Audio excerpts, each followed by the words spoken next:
How to set up call to action buttons on your Facebook page. If any day you would like to set up call to action buttons on your Facebook page, just follow the following steps. First of all, you have to launch Facebook on your mobile device. In order to do so, you have to tap on Facebook on your mobile device. After you tap on Facebook on your mobile device, your very Facebook will be launched. After that, you have to go to the profile section on the top. After you go to the profile section on the top, you have to go to the option of the settings out there.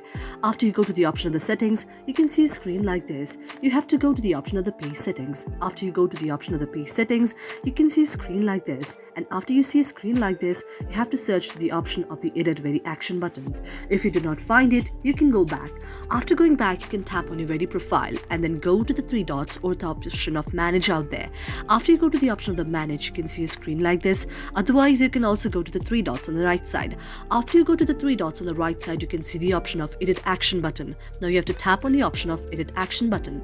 After you tap on the option of edit action button, now you have to go to the option of edit the buttons. And when you tap on the option of edit the buttons, you can see the various kind of button. For example, send WhatsApp messages, call, email, contact us and all. Now you have to tap on send WhatsApp messages and call, email, contact us and all of these. And after you tap on all of those, you have to go to the option of the save. And this way, you can add your very call option on the very Facebook page. Thank you for watching our video, and if you really liked our video, do not forget to subscribe our channel.